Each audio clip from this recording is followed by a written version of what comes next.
Well, I'm not lying. This politically correct business is getting a little out of hand, but it's nothing new.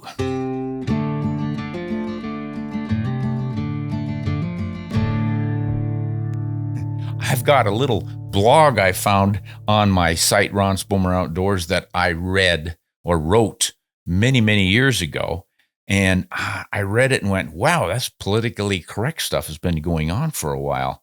So I thought I would read it again to remind us all of how political opinion, public opinion, can really have an impact on our wildlife populations and our rights to hunt them sustainably under proper management. So this is all about mountain lions and someone that I think lost his job because of hunting one. Let's just check it out. From Ron Spomer Outdoors blog site, Politically Correct Mountain Lion Madness. Bet you can guess which state this is going to be in. Mountain lion madness is loose in the Golden Bear State. If you've ever wondered what it would be like to live under the jurisdiction of an official government religion, check out the state legislature in laid-back, tolerant California. According to a recent article by Marissa Lagos in the San Francisco Chronicle, 40 lawmakers and Lieutenant Governor Gavin Newsom called for the resignation of California's Fish and Game Commission President Daniel Richards, saying his actions showed he is not fit to lead the commission because he does not represent Californians' belief that mountain lions should not be hunted.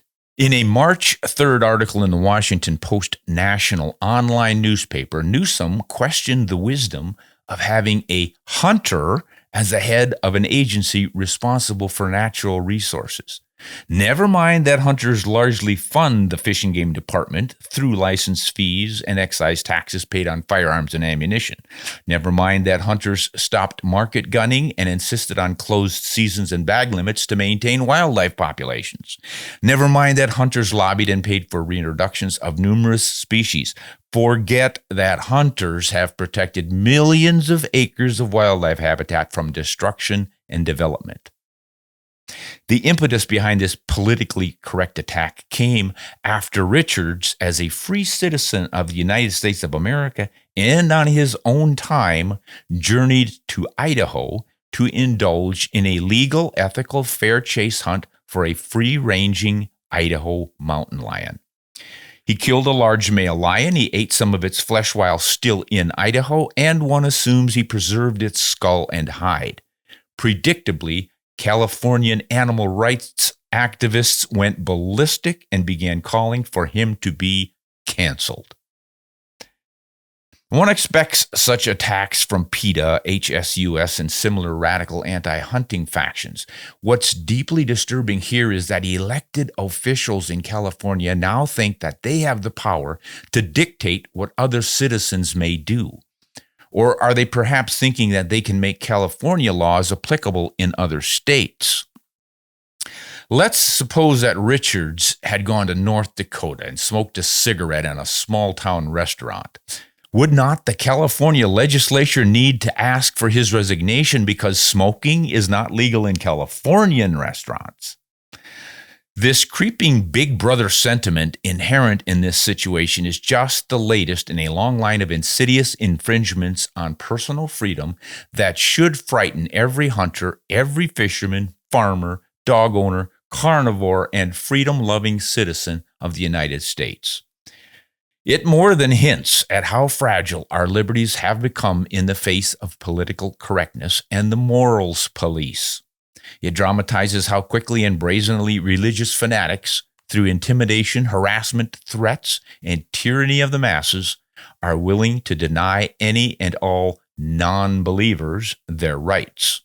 He does not represent Californians' beliefs.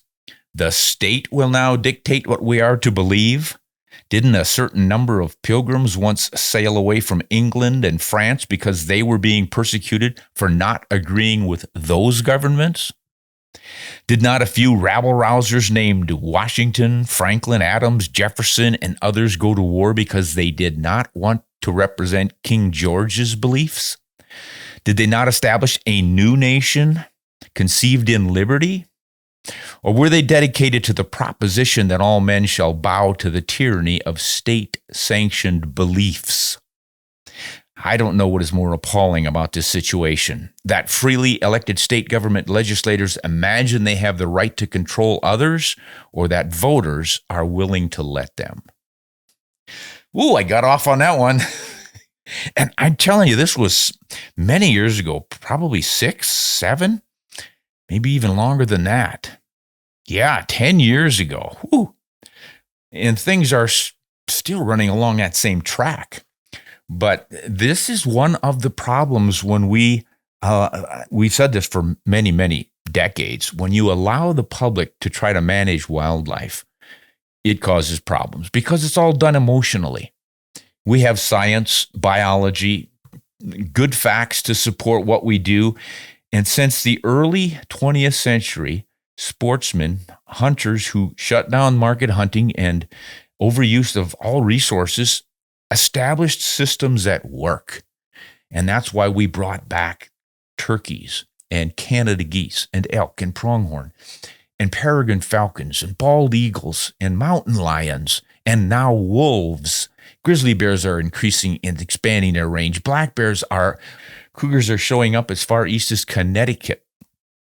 We've done a beautiful job of managing it through science and rational thinking. And we want to throw it all away to state legislatures and politicians. And we all know what kind of a job those folks do. And they're never held responsible, no matter what sort of law they pass and how they screw things up. Oh, well, maybe we'll try something else later. And no one is held responsible. So do we want to turn over wildlife management from people who believe whatever the governor of whatever state it is wants them to believe? I don't think so. I would like to stick with independent fish and game agencies that are run on basic science, good sound foundation of scientific research, and proven tactics that have worked for decades and decades and continue to work if we just allow it. This idea of having a wildlife management by popular opinion is pretty frightening stuff. And when you start canceling people, firing them from their jobs when they're doing the right thing, what the science indicates should be done, and conducting themselves in a legal manner in another state, I mean, the whole thing is just absurd. So I don't know. I have a hunch my listeners are going to agree with me, but if you don't, I would love it for you to write in and let me know where I'm off track on this one. Because this is, I think, a really important issue that we all need to get behind. This crazy idea that we can cancel people because they don't believe exactly as we do about various things in life. As long as it doesn't infringe on individual rights as outlined in the Constitution, the Bill of Rights, and it's not illegal, I don't think we need to be forcing everybody to believe the same religion that we do. Hey, this is Ron Spomer sticking his neck out on Ron Spomer Outdoors. I invite you to subscribe to this YouTube channel if you like it. Check us out on the podcasts. And you can also see us on Ron Spomer Outdoors, our regular YouTube channel where we cover hunting and fishing and guns and lots of fun stuff, not political stuff. Until next time, this is Ron Spomer, griping as I often do. See you next time. Hunt honest and shoot straight.